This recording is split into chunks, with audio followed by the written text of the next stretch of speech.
जय हिंद मेरे प्यारे साथियों, आप सभी को नमस्कार। तो आज के इस वीडियो में हम लोग क्लास 9 का फर्स्ट चैप्टर संख्या पद्धति का प्रश्नावली 1.1 जो एनसीईआरटी सारे क्वेश्चन है उसको हम लोग सॉल्यूशन करने वाले हैं, उसको हल करने वाले हैं। तो आइए एक एक करके हम लोग प्रश्नों को हल करते हैं। आप लोग प्रश्न नंबर 1 स्क्रीन पर देख सकते हैं। तो प्रश्न नंबर 1 क्या दिया है, क्या शून्य एक परिमेय संख्या है? क्या आप उस शून्य को p बटा क्यू के रूप में लिख सकते हैं जहां p और q पूर्णांक है और q is not equal to 0। यानी कहा जा रहा है, पूछा जा रहा है पहले प्रश्न में कि क्या शून्य जो है वह एक परिमेय संख्या है? तो हाँ, बिल्कुल है। हम आपको पढ़ा चुके हैं कि शून्य भी एक परिमेय संख्या है। इसके नीचे कुछ भी लिख सकते हैं, 1 लिख सकते हैं, 2 लिख सकते हैं, 0 छोड़ करके। 0 पर डिफाइन नहीं किया गया। 1, 2, 3 या 0 बटा कुछ भी लिख करके हम लोग इसको जो है एक परिमेय संख्या बना सकते हैं। मान लीजिए -5 से 0 में भाग दें तो फिर क्या हो जाएगा? 0। तो 0 भी एक परिमेय संख्या होता है। इसके नीचे हमें 1 लिख करके p बटा क्यू के रूप में, अंश बटा हर के रूप में इसको परिवर्तित कर सकते हैं। जहाँ p के स्थान पर यह 0 है और q के स्थान पर यह 1 है और q जो है q इक्वल टू जो 1 है वह 0 नहीं है। ठीक है। और दोनों धन पूर्णांक संख्याएं हैं। दोनों क्या है? पूर्णांक संख्या है। दोनों पूर्णांक दिखाई दे रहा है कि नहीं दे रहा है? ये भी पूर्णांक है, ये भी पूर्णांक है, इसलिए 0 भी एक परिमेय संख्या होता है। यह है क्वेश्चन नंबर 1 का सॉल्यूशन। ठीक है। अब चलिए प्रश्न नंबर 2 को देखते हैं।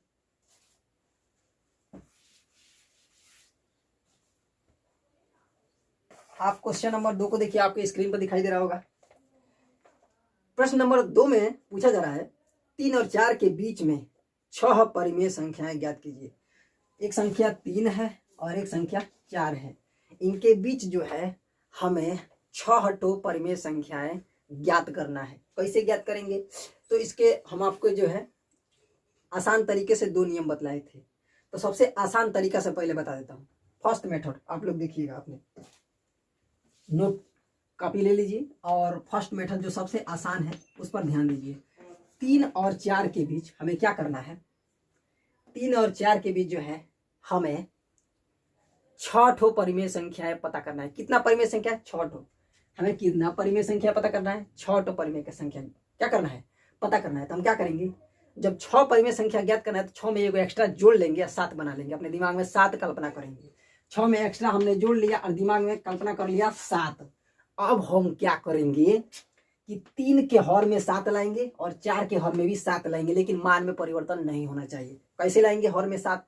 तो 3 में हम 7 लाना, 3 के हर में 7 लाना चाहते हैं तो हम क्या करें? 7 से भाग दे दें और 7 से गुणा कर दें तो मान में कोनो परिवर्तन नहीं होगा। उसी प्रकार 4 में भी 7 से भाग दे दें और 7 से गुणा कर दें तो मान में कोनो परिवर्तन नहीं होगा। इस तरह से हमें 2 प्रकार के इसका 2 रूप मिल गया। यही 3 का अलग रूप तैयार हो गया। क्या? 21/7। और इसका भी 4 का अलग रूप तैयार हो गया। क्या? 7 को 28/7। फिर 7 से भाग देगा इसमें, फिर वापस हमें 3 मिल जाएगा। 7 से 28 में भाग देंगे तो वापस हमें 4 मिल जाएगा। मिल जाएगा नहीं? मिल जाएगा, बिल्कुल मिल जाएगा। बस इसको हमने क्या कर दिया है? अलग रूप में कन्वर्ट कर दिया है। अलग रूप में कन्वर्ट कर दिया। तो इसको हमने ये रूप दे दिया, इसको हमने ये रूप दे दिया।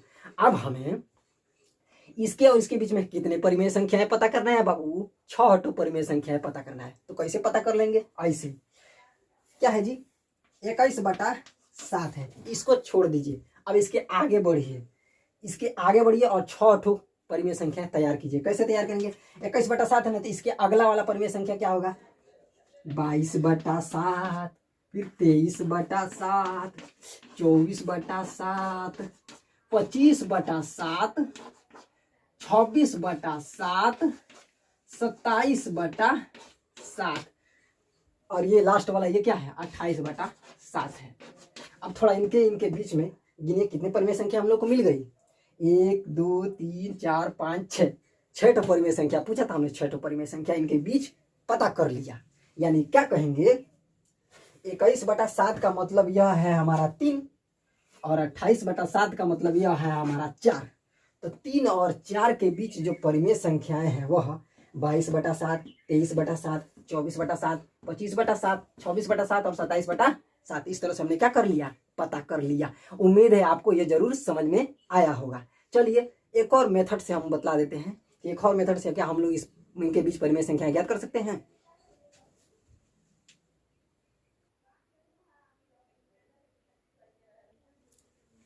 तो चलिए अब हम लोग नेक्स्ट मेथड से 3 और 4 के बीच 6 ठो परिमेय संख्याएं पता करते हैं। कैसे पता करेंगे, ये अलग तरीका है। वो अलग तरीका क्या है, दिया है 3 और 4, कौन संख्या दिया है 3 और 4, और इन्हीं के बीच हमें 6 ठो परिमेय संख्याएं p बटा q के रूप में पता करना है। 1 2 3 4 5 6 कितनी परिमेय संख्या का पता करना है, 6। कैसे पता करेंगे, तो इसके लिए एक रूल होता है, क्या, इसके बीचों बीच वाला पहले निकालो। सबसे पहले यदि इनके बीच में परिमेय संख्या पता करना है तो सबसे पहले इनके बीचों बीच वाला क्या निकालो, परिमेय संख्या निकालो। कैसे निकालेंगे, तो 3 और 4 को जोड़ के आधा कर देंगे, 3 और 4 को जोड़ के इसको अधिया देंगे, अधियाने का मतलब 2 से भाग दे देंगे। तो 3 और 4 को जोड़ करके जब आधा करेंगे यानी 2 से भाग देंगे तो जस्ट इनके बीच का परिमेय संख्या हमको क्या हो जाएगा, पता हो जाएगा। कैसे, आइए देखते हैं। 4 3 7 बटा क्या हो गया जी, 2, 7 बटा 2, यानी कि 3 और 4 की बिल्कुल बीचों बीच जो नई परिमेय संख्या प्राप्त हुआ है वह क्या है, 7 बटा 2। यहाँ पर लिख देंगे 7 बटा 2। बिल्कुल इनके बीचों बीच वाला यह हमारा क्या है, परिमेय संख्या है। क्या है जी, परिमेय संख्या है। तो एक ठो परिमेय संख्या हमने क्या कर लिया, इनके बीच में का ज्ञात कर लिया, क्या, 7 बटा 2। अब हम क्या करेंगे, अभी तो एक एक परिमेय संख्या पता हुआ है, अभी 5 और ज्ञात करना है। तो कैसे ज्ञात करेंगे, अब क्या करेंगे, या तो इसको इसके साथ ले लीजिए या इसको इसके साथ ले लीजिए। अब बिल्कुल बिल्कुल उसी तरह वही क्रम दोबारा दोहराइए। कैसे, अब क्या करते हैं, 3 और 7 बटे 2 को ले लेते हैं, ये भी तो परिमेय संख्या है, इनके बीच परिमेय संख्या ज्ञात करते हैं। कैसे ज्ञात करेंगे, लिखेंगे 3 और इधर क्या है 7 बटा 2 ले लिया हमने। अब क्या करेंगे, इनको भी जोड़ करके फिर वापस वही क्रम अपनाएंगे, यानी कि इसको भी अधिया देंगे। इन दोनों को जोड़ करके अधिया देंगे तो इन दोनों के जस्ट बीच वाला परिमेय संख्या हम लोग क्या हो जाएगा, पता हो जाएगा। कैसे, ऐसे इसके नीचे हम 1 लिख सकते हैं, 3 के नीचे यदि कोई नहीं रहता तो 1 लिख सकते हैं। ठीक है, 1 लिख दिया हमने। अब देखिए, अब क्या करेंगे, इसको जोड़ेंगे। तो जोड़ना कैलकुलेशन करना तो आपको आता ही होगा। 1 और 2 का लघुत्तम समापन यानी एलसीएम लेंगे। तो जब 1 और 2 का एलसीएम लेंगे, ये बटा नीचे 2 रहने दीजिए, 1 और 2 का एलसीएम लेंगे तो क्या हो जाएगा, 2 हो जाएगा। अब क्या करते हैं हम लोग, 1 को 2 बनाने के लिए किससे गुणा किया, 2 से गुणा किया। तो जब हर में गुणा करते हैं जिस संख्या से, तो उसी संख्या से अंश में भी गुणा करते हैं। यानी 3 में गुणा करेंगे तो क्या हो जाएगा, 2 3 6। यह जो 2 है वो इसके लिए भी हर बनेगा, इसके लिए भी हर बनेगा। तो इसको 2 बनाने के लिए हमने 2 से गुणा किया, तो ऊपर भी 2 से गुणा करेंगे तो 2 3 6, बीच में प्लस है तो प्लस। 2 को 2 बनाने के लिए किससे गुणा किया, 1 से, ऊपर भी 1 से गुणा करेंगे तो 1 7 7। अब क्या आ गया, 6 + 7 बटा 2 बटा 2। इसको हम आगे कैलकुलेट करेंगे। 7 6 कितना हो जाएगा, 13 बटा में क्या हो जाएगा, 2 है ना, 13 बटा 2 है, और 2 बटा में हम 1 लिख सकते हैं। 2 बटा में 1 लिख सकते हैं कि नहीं, बिल्कुल लिख सकते हैं। ठीक है, तो हमने 2 बटा 1 लिख दिया।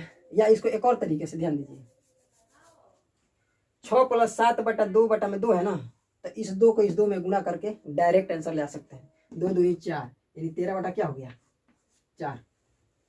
13 बटा क्या हो गया, 4। 6 + 7 यानी 13, और 2 बटा 2 था तो इस 2 का हमने इसमें क्या कर दिया, गुणा कर दिया। तो 2 2 4 यानी 13 बटा 4। या फिर 2 बटा 1 लिख करके पलट के जब गुणा करते तभी 13 बटा 4 ही आता। ठीक है समझ में। तो इस तरह से 3 और 7 बटा 2 के बीच हमने एक परिमेय संख्या ज्ञात कर लिया, उसका वो कौन सा है, 13 बटा 4 है। हमने कौन सा परिमेय संख्या ज्ञात कर लिया, 13 बटा 4। इस तरह से हमने 3 और 4 के बीच 2 परिमेय संख्याएं ज्ञात कर ली। अभी 3 और परिमेय संख्याएं ज्ञात करना है, उसको कैसे ज्ञात करेंगे, आइए देखते हैं। बिल्कुल इसी तरह जिस प्रकार सभी को ज्ञात कर रहे हैं, बिल्कुल उसी तरह उन परिमेय संख्याओं को भी ज्ञात करेंगे। अब क्या कर लेते हैं, 13 बटा 4 लेते हैं और 7 बटा 2 लेते हैं, इनके बीच वाला परिमेय संख्या ज्ञात कर लेते हैं। तीसरा परिमेय संख्या में पता चल जाएगा। हमने ले लिया 13 बटा 4, फिर ले लिया 7 बटा 2। हमें क्या ज्ञात करना है, इनके बीच परिमेय संख्या ज्ञात करना है। तो इनके बीच वाला परिमेय संख्या ज्ञात करने के लिए इन दोनों को जोड़ करके 2 से भाग दे देंगे। इन दोनों को जोड़ करके हमने क्या कर दिया, 2 से भाग दे दिया।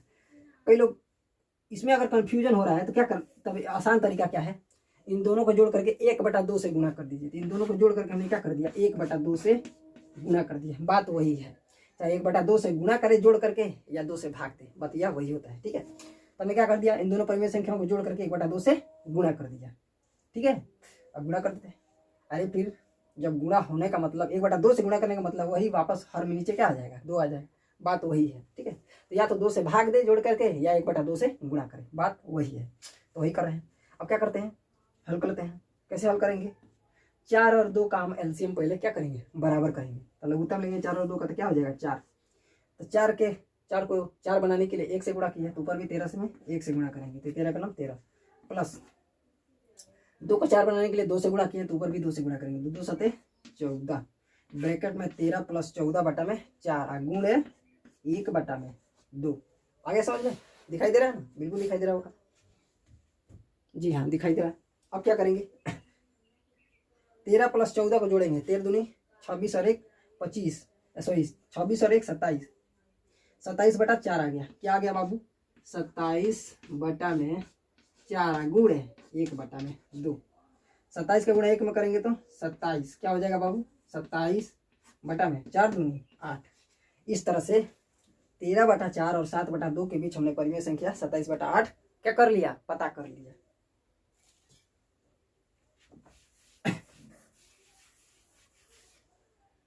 अब इसके बीच हमने 27 बटा 8 परिमेय संख्या पता कर लिया। कितने परिमेय संख्या हमने पता कर लिए, 3 परिमेय संख्या पता कर लिए। अभी कितने और परिमेय संख्या पता करना है, 3 और परिमेय संख्या पता करना है, क्योंकि हमें 6 परिमेय संख्या पता करना है ना, तो 6 परिमेय संख्या पता करेंगे। अब क्या कर लिए, 13 बटा 4 हो गया, 28 बटा फिर हाँ 28 बटा 8 हो गया, 28 बटा 8 ही था जी, हाँ 28 बटा 60 तो नहीं ना था जी, कि 7 था, हाँ 8 ही था, 28 बटा 8। 13 दिन 26 और 1 27 बटा 8 था ना जी,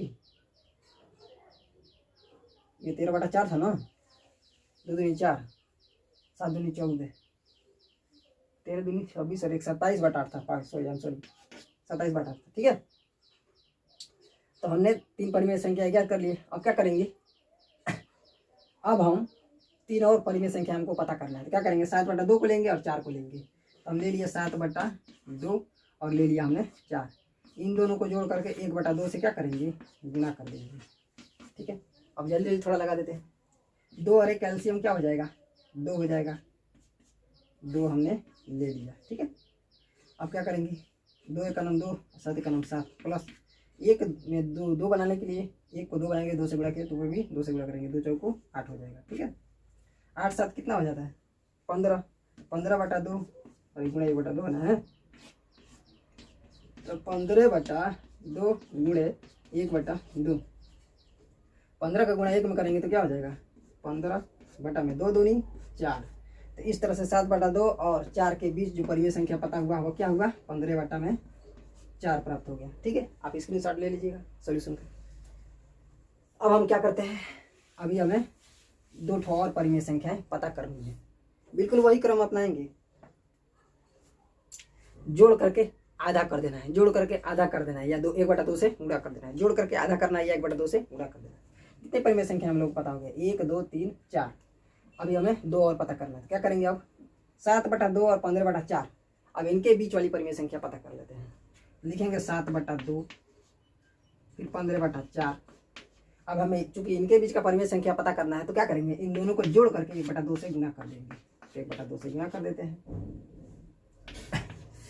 4 और 2 का सबसे पहले एलसीएम लेंगे, पहले ब्रैकेट में हम करते हैं तो सबसे पहले ब्रैकेट में जाएंगे, तो 4 और 2 का क्या करेंगे, एलसीएम लेंगे। एलसीएम लेंगे तो 4 और 2 का हर बराबर करेंगे, हर बराबर करने के एलसीएम लेते हैं, एलसीएम क्या आएगा, 4 4 आ गया।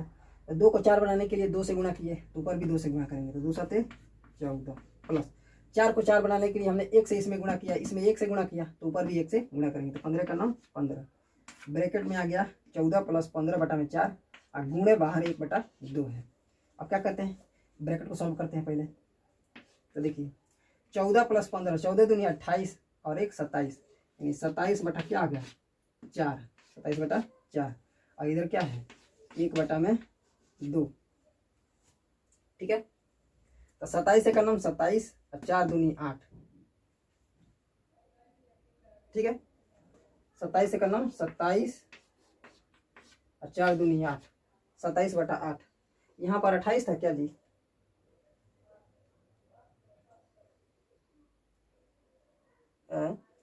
यहाँ पर 28 था लगता है, ध्यान नहीं दिए होंगे ठीक से। ठीक है, क्योंकि हाँ यहाँ पर ये 27 बटा 8 ही होगा, ये 27 बटा 8 है, यहाँ पर 28 बटा 8 होगा। आई एम सॉरी, ध्यान नहीं दिए होंगे, अभी पीछे हम रोक कर वीडियो देख लेते हैं, सॉरी। ये 27 बटा 8 ही रहेगा, ये सही है। यहाँ पर जोड़ने में ठीक गड़बड़ कर रहे थे क्या, 14 दूनी 28 और 1 29 बटा 8 होना चाहिए ना, आई एम सॉरी 29 बटा 8 होना चाहिए। ठीक है, तब इसके बाद से सॉरी 4 होना चाहिए। 29 बटा क्या, अरे 14 और 15 जोड़ेंगे तो कितना हो जाएगा 29। ठीक है, 29 बटा 4 और इसमें गुणा करना है 1 बटा 2 से। ठीक है, थोड़ा अस्वस्थ है, थोड़ा तबीयत सही नहीं है, इसीलिए थोड़ा ध्यान नहीं दे पा रहे हैं, आई एम सॉरी इसके लिए। तो 29 बटा 4 हो गया और 1 बटा 2। अब इसका आपस में गुणा करते हैं तो 29 से करना 29 है 4 दूनी 8, यानी कि 15 बटा 4 सॉरी 7 बटा 2 और 15 बटा 4 के बीच में निकाले हैं, 7 बटा 2 और 15 बटा 4 के बीच में निकाले हैं। तो संख्या हमारा क्या आ गया 29 बटा में 8, 4 दूनी 8 क्या हो जाएगा 29 बटा में बच्चों 8 हो जाएगा। एक बार और समझा दे रहा हूँ। करना क्या है, जिस परिमेय संख्या के बीच में बीच वाली परिमेय संख्या ज्ञात करना है, हम दोनों परिमेय संख्याओं को जोड़ करके 1 बटा 2 से गुणा कर देना है, बस वही करना था। तो हमें 7 बटा 2 और 15 बटा 4 के बीच परिमेय संख्या पता करना था, तो हमने इन दोनों को जोड़ दिया, यहाँ 7 बटा 2 और 15 बटा 4 को जोड़ दिया, फिर 1 बटा 2 से क्या कर दिया गुणा कर दिया, फिर कैलकुलेशन करना है और क्या। पहले ब्रैकेट को सॉल्व करते हैं, तो ब्रैकेट के अंदर का मामला पहले सलटाते हैं। तो 4 और 2 का एलसीएम ले लिया, 4 आ गया। 2 को 4 बनाने के लिए 2 से गुणा किया तो ऊपर भी 2 से गुणा किया तो 14 हो गया, और 4 को 4 बनाने के लिए 1 से गुणा किया तो ऊपर भी 1 से गुणा कर देंगे तो 15 हो जाएगा। तो 14 15 बटा क्या आ गया 4, 14 प्लस 15 बटा 4। पहले इन दोनों को जोड़ दिया, अंदर को सॉल्व करेंगे पहले। तो 14 प्लस 15 बराबर क्या हो जाएगा 29। ठीक है, 29 बटा 4 गुणे 1 बटा 2, 29 बटा 4 गुणे 1 बटा 2, इनको कैलकुलेशन कर दिया तो 29 से करना 29 है 4 दूनी 8, 29 बटा 8, यानी 7 बटा 2 और 15 बटा 4 के बीच को परिमेय संख्या क्या होगा 29 बटा 8। ठीक है, स्क्रीनशॉट ले लीजिए। चलिए, हमें कितनी परिमेय संख्या पता करनी है, 6 परिमेय संख्या पता करनी है। अभी कितनी परिमेय पता कर पाए हैं 1 2 3 4 5, अभी 5 ही परिमेय संख्या पता करना है, कर लिए हैं। एक और परिमेय संख्या हमको पता करना है, उसके लिए क्या करेंगे, कोई भी ले लेते हैं, कोई भी 2 परिमेय संख्या ले लो, उनके बीच वाला परिमेय संख्या पता कर लो। कोई भी 2, या इन दोनों को ले लो, या इन दोनों को ले लो, या इन दोनों को लो, या इन दोनों को लो, या इन दोनों को लो, किसी के भी बीच वाली एक और परिमेय संख्या ज्ञात करना है। तो उसके लिए कोई भी 2 परिमेय संख्या को चुन लो, उनके बीच वाली परिमेय संख्या पता कर लो। चलिए, इसको और इसको चुन लेते हैं। ठीक है, हमने क्या चुन लिया 15 बटा 4 को चुन लिया और केवल 4 को चुन लिया है, इसके नीचे कुछ नहीं है तो 1 लिख सकते हैं। ठीक है, तो क्या करेंगे 15 बटा 4 और 4 के बीच वाली परिमेय संख्या पता करने के लिए इन दोनों को जोड़ करके आधा से गुणा कर देंगे, इन दोनों को जोड़ करके आधा यानी 1 बटा 2 से गुणा कर देंगे। तो गुणा कर देते हैं, 4 और 1 का लघुत्तम लेंगे, पहले ब्रैकेट सॉल्व करते हैं ना, तो पहले 4 और 1 का लघुत्तम लेंगे, 4 और 1 का लघुत्तम हो जाएगा 4। 4 को 4 बनाने के लिए 1 से गुणा करते, ऊपर भी 1 से गुणा करेंगे तो ये हो जाएगा 15, बीच में हो जाएगा प्लस। 1 को 4 बनाने के लिए 4 से गुणा किया तो ऊपर भी 4 से गुणा करेंगे, 4 चौको 16, ब्रैकेट में क्या हो गया 15 प्लस 16 बटा 4 गुणे बटा में बच्चा 2 हो गया। ठीक है, आए समझ में। अब सॉल्व करते हैं, 15 प्लस 16 31 हो जाएगा, 31 बटा में 4, 31 बटा में सॉरी 31 बटा में 4, 1 बटा 2 से गुणा करना है इसमें। अब गुणा करते हैं, 31 है करना में 31 है 4 दूनी 8, तो 15 बटा 4 और 4 के बीच वाली परिमेय संख्या क्या पता होगी हमको 31 बटा में 8 मिल गया हमें, 31 बटा में 8। इस तरह से हमने 3 और 4 ये संख्या था ना जी, हाँ 3 और 4, तो 3 और 4 के बीच हमने 6 परिमेय संख्याएं पता कर लिए। कौन 13 बटा 4, 27 बटा 8, 7 और ये क्या 7 बटा 2, 29 बटा 8, 15 बटा 4, 31 बटा 8। आए समझ में जी हाँ, इस तरह से 6 परिमेय संख्या पूछा था हमने, 6 परिमेय संख्या पता कर ली। सबसे आसान कौन था मेथड 1 वाला। ठीक है, चलिए बहुत बढ़िया। अब हम लोग नेक्स्ट क्वेश्चन पर चलते हैं।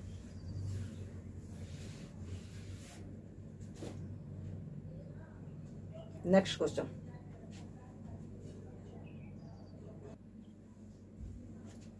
तो प्यारे बच्चों अब अगले जो क्वेश्चन है क्वेश्चन नंबर 3, वो कह रहा है, क्या कह रहा है कि 3 बटा 5 और 4 बटा 5 के बीच 5 परिमेय संख्याएं पता करो। कितनी परिमेय संख्याएं 5 परिमेय संख्याएं। तो सबसे पहले मेथड 1 से चलेंगे क्योंकि उससे ज्ञात करना बड़ी आसान है, तो आसान तरीका सबसे पहले अपनाते हैं।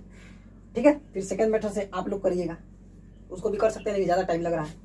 तो मेथड 1 से चलते हैं। हम लोग क्या करते हैं, क्वेश्चन नंबर जो 3 है एनसीईआरटी का क्वेश्चन, 3 बटा 5 और 4 बटा 5 के बीच 5 परिमेय संख्या ज्ञात कीजिए। तो ज्ञात करते हैं, कैसे ज्ञात करेंगे मेथड 1 सबसे आसान तरीका। क्या करेंगे, कितनी परिमेय संख्या पूछा है पहले इस पर ध्यान देते हैं। कितनी पूछा है 5 पूछा है, तो हम क्या करेंगे 5 में एक एक्स्ट्रा जोड़ करके अपने दिमाग में 6 कल्पना कर लेंगे। कितना कल्पना 6 कल्पना कर लेंगे। 5 पूछा है तो 5 में 1 जोड़ करके हम बना लेंगे अपने दिमाग में 6 बना लिया। अब क्या करना है, जो 6 बनाया है उसी 6 को 3/5 में ये जो 5 है इसको 6 बनाना है, आधार में 6 करना है। हमें क्या करना है? 6 करना है।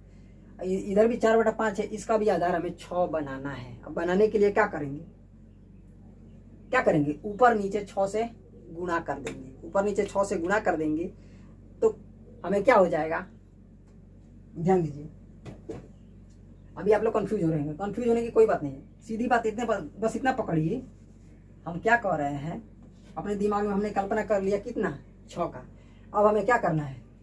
3/5 और 4/5 पर ध्यान देना है और आधार में 6 लाना है। आधार में 6 लाने के लिए क्या करेंगे? ऊपर नीचे 6 से गुणा कर देंगे। 3/5 में ऊपर नीचे हमने 6 से क्या कर दिया? गुणा कर दिया। इधर भी 4/5 है, इसमें भी ऊपर नीचे हमने 6 से क्या कर दिया? गुणा कर दिया। अभी तो मान में कोई परिवर्तन नहीं होगा, जितना से भाग दिया उतना से क्या कर दिया? गुणा कर दिया। अब देखिए,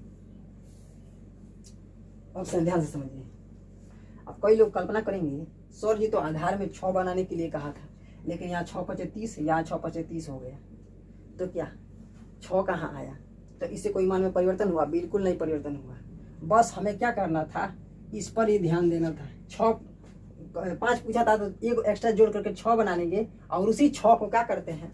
ऊपर नीचे लेकर के गुणा कर देते हैं। हमारा हमेशा प्रयास रहता है आधार में हम क्या करें? एक एक्स्ट्रा बना करके, 5 पूछा है तो 6 बना करके आधार में लाने का प्रयास करें। बस ला दिए। लाने के लिए क्या करेंगे? ऊपर नीचे 6 से गुणा कर देंगे। अब हमें बस करना क्या था? इससे डिफरेंट दूसरी अलग परिमेय संख्या का रूप देना था। इसको अलग रूप देना था, हमने अलग रूप दे दिया। क्या? 6 × 3 = 18, 18/5 × 30, ठीक है। और 6 × 4 = 24 और 24/5 × 30। बस और कुछ नहीं। हमारा प्रॉब्लम हो गया सॉल्व। हमारा प्रॉब्लम क्या हो गया? सॉल्व। अब जो है इनके बीच हम लोग 5 परिमेय संख्या आसानी से पता कर पाएंगे। अब कई लोग सोच रहे होंगे सर जी आधार में तो 6 बनाने के लिए कहते, लेकिन आधार में तो 6 आया नहीं, ये तो 30 आ गया।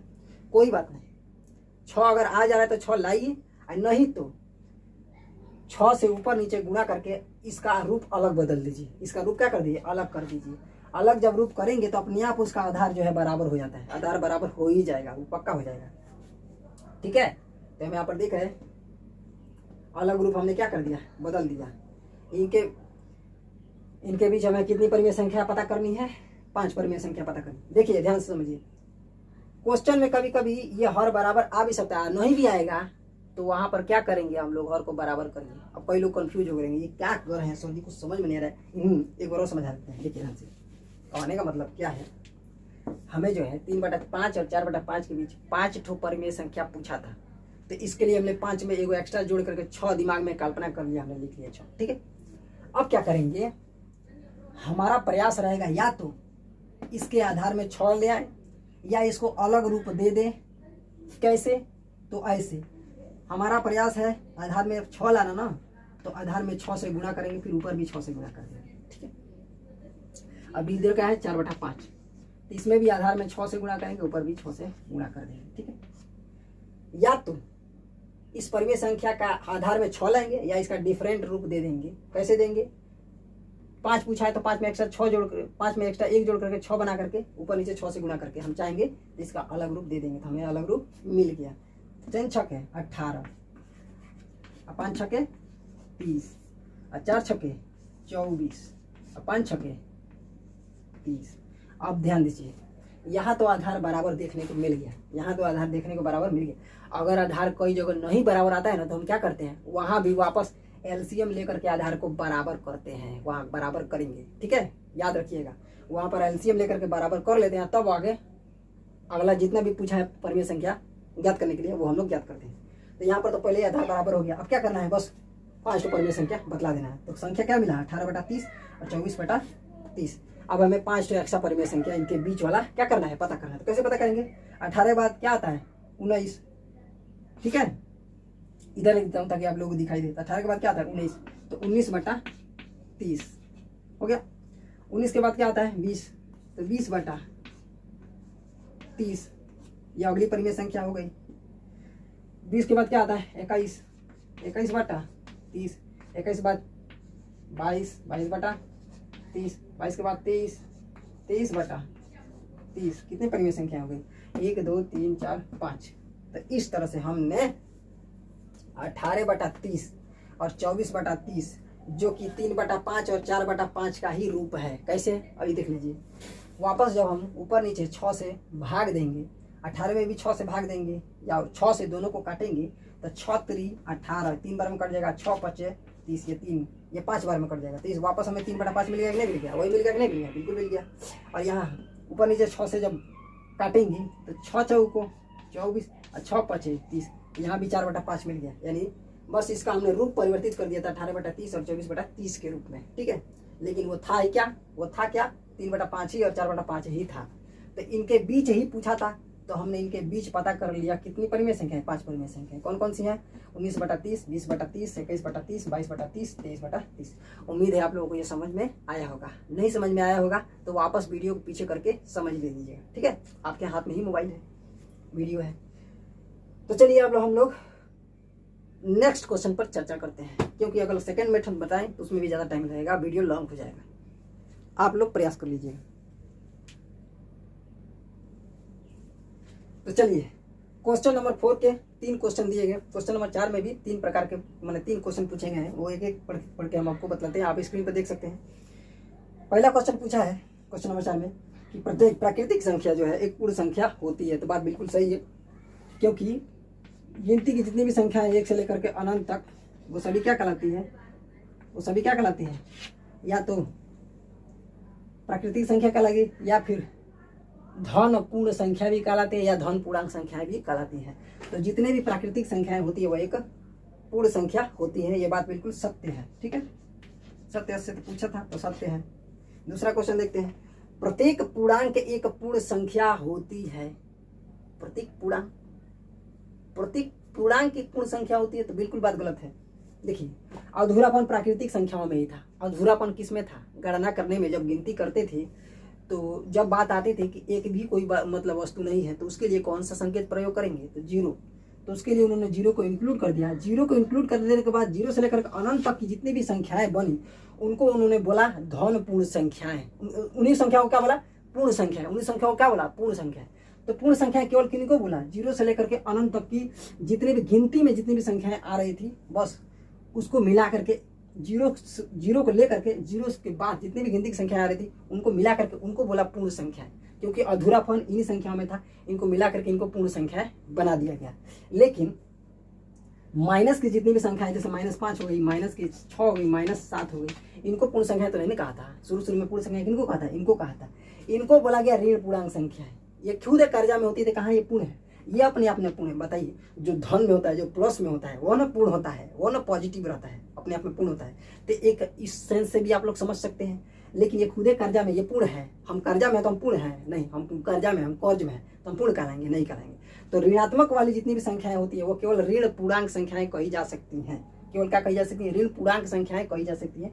उनको पूर्ण नहीं बोलेंगे। केवल पूर्ण यदि कह रहे हैं तो उसमें केवल धनात्मक वाली संख्याएं आएंगी। लेकिन यदि ऋण पूर्णांक संख्या कह रहे हैं या ऋण पूर्ण संख्याएं कह रहे हैं, ऋण पूर्ण अगर पूर्ण बोल रहे हैं, केवल पूर्ण कह दिया तो केवल धनात्मक वाले आएंगे, 0 से लेकर के अनंत तक की संख्याएं। अगर केवल पूर्ण कर रहे हैं तो केवल 0 से लेकर के अनंत तक की संख्याएं पूर्ण संख्याएं कहलाएंगे। लेकिन ऋणात्मक वाली जो संख्याएं आएंगी, अगर इनको कहना चाह रहे हैं कि पूर्ण संख्या, तो इनके लिए हमें आगे ऋण लगाना पड़ेगा। इनको ऋण पूर्ण संख्या बोलना पड़ेगा या ऋण पूर्णांक संख्या बोलना पड़ेगा। लेकिन क्वेश्चन में कहा गया है प्रत्येक पूर्णांक एक पूर्ण संख्या होती है, तो नहीं, प्रत्येक पूर्णांक पूर्ण संख्या नहीं कही जा सकती है। क्योंकि ऋणात्मक वाली जितनी भी संख्याएं हैं ये भी तो पूर्णांक ही है, लेकिन ये पूर्ण केवल जो है इन धनात्मक वाले को कहा गया है। अगर पूर्ण कहा जा रहा है तो केवल पॉजिटिव वाले को लेंगे, ठीक है। लेकिन ऋणात्मक वाले जो है इनको केवल ऋण पूर्णांक संख्याएं माना गया है। ये पूरे कर्जा में होती है, पूर्ण नहीं होती है, ठीक है। इस सेंस में आप लोग समझ सकते हैं। ऐसा समझ में, चलिए बहुत बढ़िया। तो याद रखिएगा, प्रश्न नंबर 2 में जो कहा था कि प्रत्येक पूर्णांक एक पूर्ण संख्या होती है, तो नहीं, प्रत्येक पूर्णांक एक पूर्ण संख्या नहीं होती है। पूर्ण संख्या केवल जो है 0 से लेकर के अनंत तक की धनात्मक वाली संख्याओं को माना गया है। यह पॉजिटिव होती हैं, इसलिए ये क्या है, धन पूर्ण संख्याएं हैं या फिर पूर्ण संख्या है। लेकिन ऋणात्मक वाली संख्याएं ये खुदे कर्जा में होती है, ये कर्जा लिए रहती हैं, ये कर्ज में होती है, इसलिए इनको पूर्ण संख्या नहीं माना गया, ठीक है। ये केवल क्या है, ऋण पूर्णांक संख्या है। और वो कहाँ से कहाँ तक होती है, तो 0 से लेकर के बाएं तक अनंत तक की जितनी भी संख्याएं होती हैं वो सभी के सभी ऋण पूर्णांक संख्याएं होती हैं। ऐसा समझ में। अगर उसको भी पूर्ण कहना चाह रहे हो तो उसके आगे ऋण लगाना पड़ेगा, वो ऋण पूर्ण संख्याएं होती है, ठीक है, चलिए बहुत बढ़िया, समझ में गया। आप लोग कंफ्यूजन मत होइएगा। यदि केवल पूर्ण कहा जा रहा है तो पॉजिटिव वाले को पूर्ण कहेंगे, ठीक है। लेकिन ऋण वाली जितने भी सीधे सीधे समझिए, ऋण के मतलब कि ऋणात्मक वाली जितनी भी अंक होंगे, जितनी भी संख्याएं होंगी बाई वाली, वो केवल ऋण पूर्णांक संख्याएं कहलाएंगी, ठीक है। बहुत बढ़िया। ये क्वेश्चन नंबर दूसरा असत्य है। आगे समझ में चलिए बढ़िया। नेक्स्ट क्वेश्चन पर चलते हैं। क्वेश्चन नंबर तीसरा, प्रत्येक परिमेय संख्या एक पूर्ण संख्या होती है। पूछा है अगला क्वेश्चन, प्रत्येक परिमेय संख्या एक पूर्ण संख्या होती है। प्रत्येक परिमेय संख्या एक पूर्ण संख्या होती है, बात गलत है। जैसे मान लीजिए 7/5 क्या एक पूर्ण संख्या है? कहा है कि प्रत्येक परिमेय संख्या एक पूर्ण संख्या होती है, तो ये परिमेय संख्या है, ये पूर्ण संख्या है? नहीं। भाग देंगे दशमलव संख्या प्राप्त हो जाएगा। 5 × 9 = 5, ठीक है, 2 × 5 = 20, 1.4, यह 1.4 पूर्ण संख्या है। ये पूर्ण मान दे रहा है? नहीं। ये वो खड़े खड़े मान दे रहा है, तो एक टुकड़ा में दे रहा है मान, तो ये पूर्ण संख्या है? बिल्कुल नहीं है। ये क्या है? गलत है। तीसरा भी क्या है? असत्य है, ठीक है। तीसरा क्या है? असत्य है। तो इस तरह से जो है क्वेश्चन नंबर 4 के हमने तीनों प्रश्न को हल कर लिया। समझ में आ गया होगा, ठीक है।